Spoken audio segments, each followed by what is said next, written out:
Good day, friend. This is Yugal Parashar for the Indian News. Friends, we are today at the electoral office of Prime Minister Jacinda Ardern at 658 New North Road. The office is apparently closed because probably Prime Minister and their office knew that the large number of community people, community leaders will be gathering outside her office today. So the office is apparently closed. We would like to talk to some community leaders and community people as time goes by, and we'll see how it goes. People are here to do a peaceful protest against that tragic stabbing and the death of Janak Patel,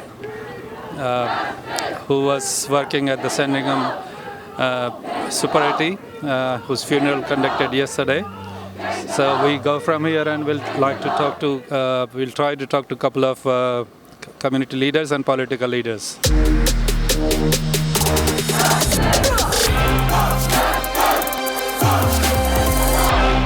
Friends, we have with us David Seymour, the ACT Party leader, and his colleague Brooke Van Velden as well.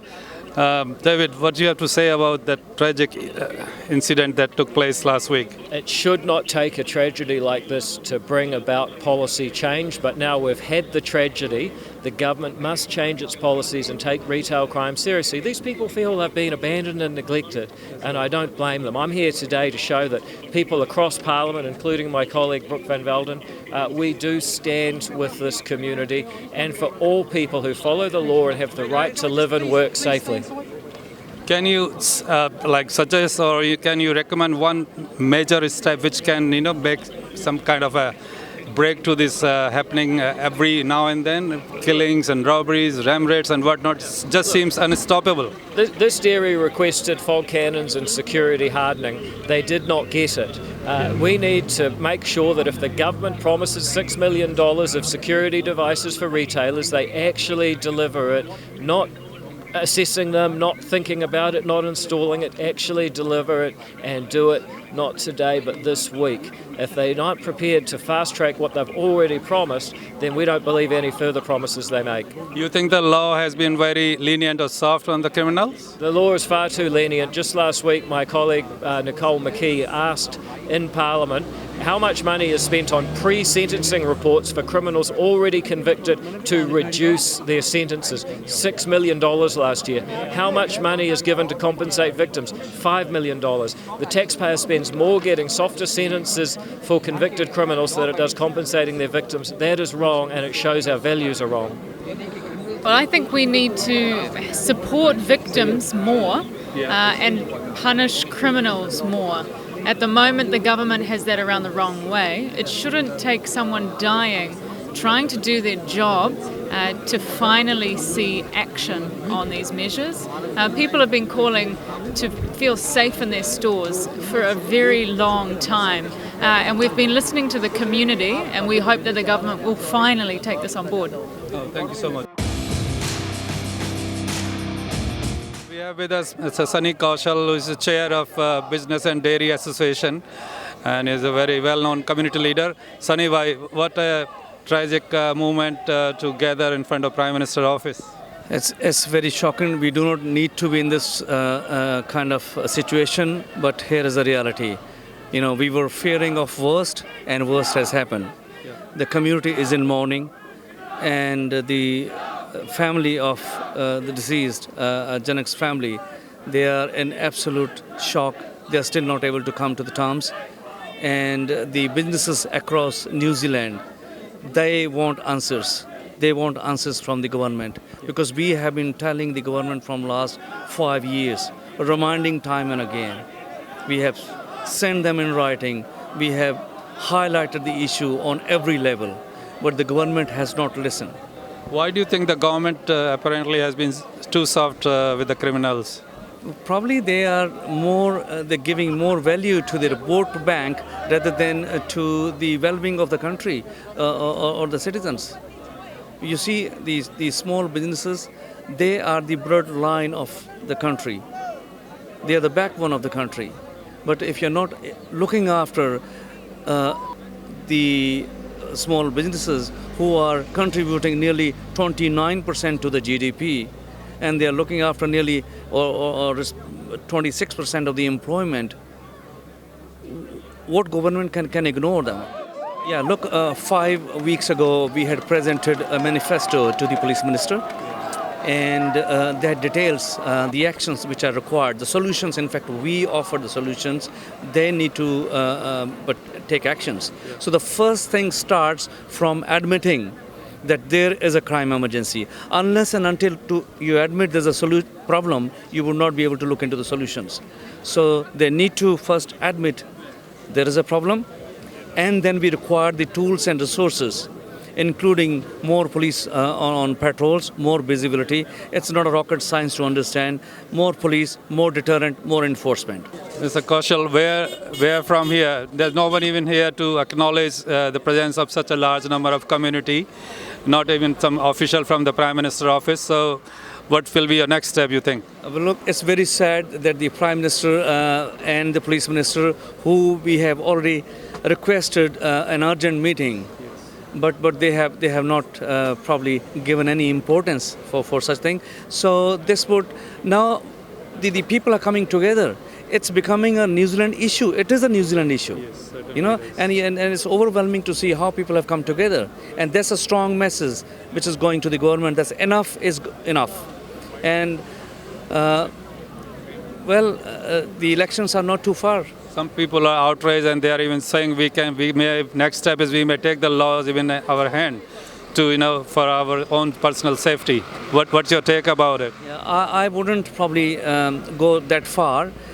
We are law-abiding citizens, and we would like to be like that, And let's send our message across in a very civilized way and in a dignified way, and then we can hold the government of the day accountable if they're not listening. And this movement has already started, and I'm sure this is going very soon and in a bigger way.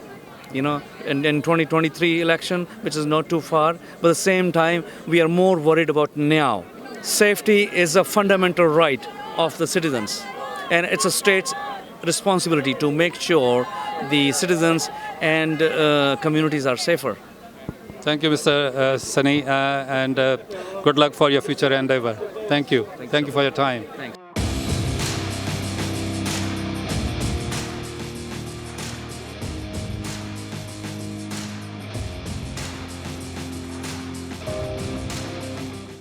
Do you think, like most of the people present here, they believe the government has been too soft on the criminals, on the crimes? You echo the similar sentiments? Well, it's hard not to have a fair bit of sympathy for that view. Yeah. What do you have to say about that fatal stabbing incident of last Wednesday? Oh, it's dreadful. I mean, it's just dreadful. It's appalling, really. I mean, can you recommend or suggest any measures to the government to take on board to stop this crime spree? I think you've got to talk about it a lot more. It's got to have a discussion about it. There are various options being promoted by various political parties, and again, I'm not in Parliament or trying to be. But it's happening in your city. Discussion about this. This is a major issue. We discuss reducing greenhouse gases, and we should be discussing reducing crime, and we should. Yeah. It's not only discussion, the action is required. Yeah, that is the I main accept thing. that. We need action. We had so many discussions, and presence of the mayor makes us more encouragement given to us that he is here to support us. Yeah. So the message should go to the government of the day that this is not the right thing, and hopefully soon tougher actions will be taken against these criminals. I mean, when I called for discussion, I didn't mean that was all's going to happen. Yeah. But if it's not front of mind, I mean, this is more important than a second harbour crossing. So there have been a lot of talks happening, but actually there is no action going on the ground. Nothing. Yeah. Nothing. Not enough. Yeah, not enough. Here's one of my mates. Thank you so much, Mr. Wayne, for your time. Thank you.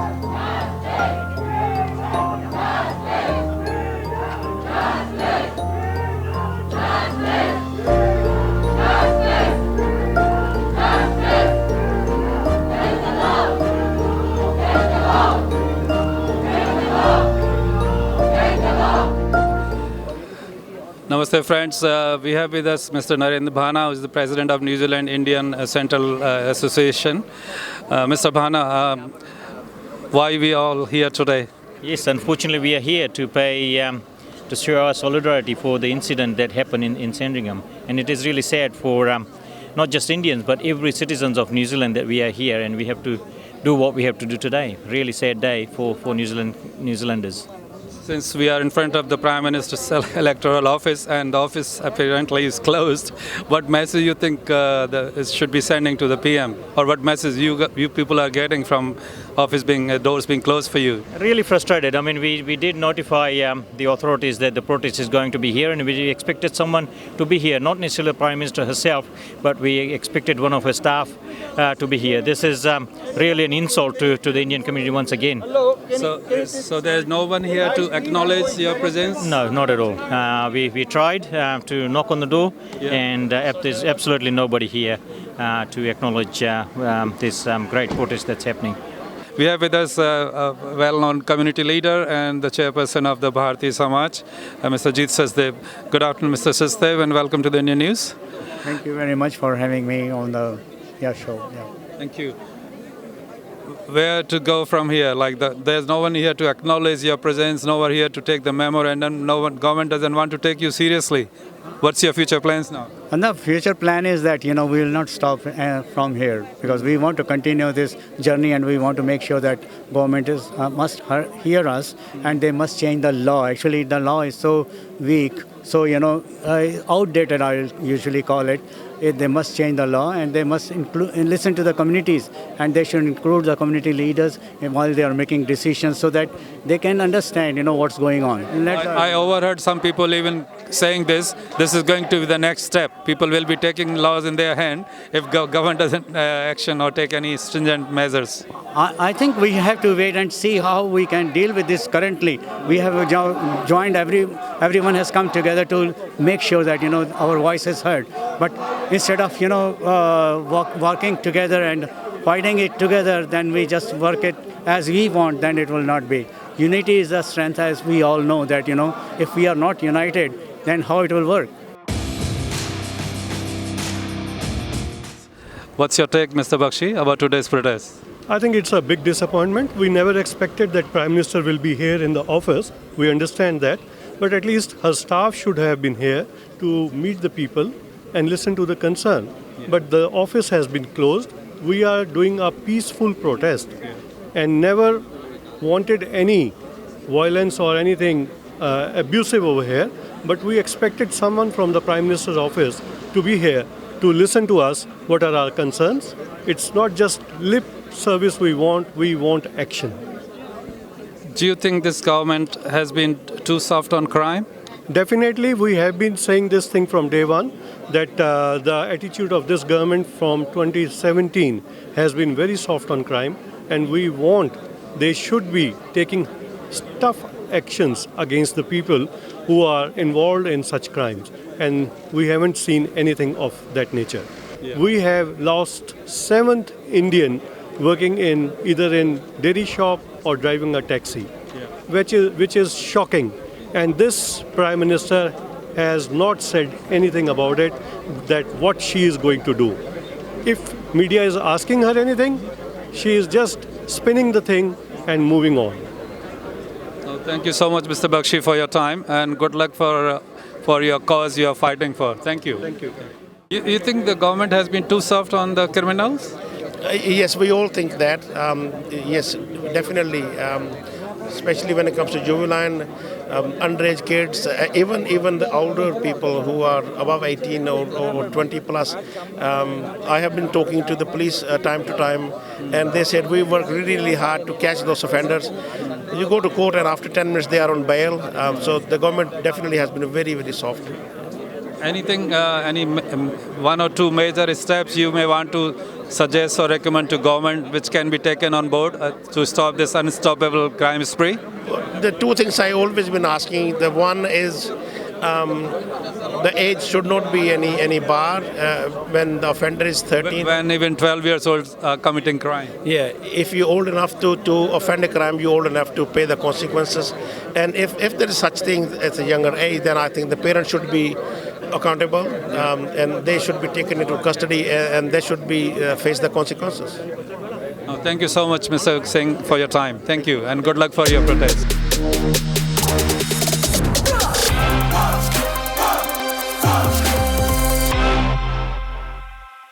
We have with us Mr. Dhansukh Lal, who is the president of Auckland Indian Association. Thank you for finding time to talk to the Indian News. What do you have to say about today's gathering and protest march? Thanks, Indian News, for having me on. We wanted to make a point that, enough is enough, and that's the reason we wanted to have this protest. We have informed the office of the Prime Minister that we will be having this protest, and we have also prepared a memorandum which we want to give to her. But unfortunately, there is nobody in the office, so we will be emailing the referendum. Basically, we are asking for justice. We are also we are asking the Prime Minister's office for victim support and justice for victims, not only justice for the offenders. We are finding that they keep on talking about rights, but where is the rights of the victims? Yes. And that's what we're really asking, and we're wanting harsher penalties. Hello, friends. We are back again. We have with us Mr. Mahesh Bindra, the former New Zealand First Party MP. Mr. Bindra, welcome to Indian News. What's your take about today's protest? Well, look, I think this is the last needle on the camel's back. Yeah. People have come to a stage where they are very likely to take law in their own hands because the law has failed to protect them. Yeah. The government has failed to protect them. Unfortunately, the concern now is that if a dairy owner or a small business owner takes law into his own hands, there are going to be deaths, and that won't be the dairy owners. It's going to be the criminals, because so far the law is pro criminals rather than pro victims. Taking law in their own hands is not a very stern message to the government? Well, it is a message. It is a message. How seriously they take it, it's not a threat. It's a message. It's a possibility, and it's a very unfortunate possibility. There is a question for the government.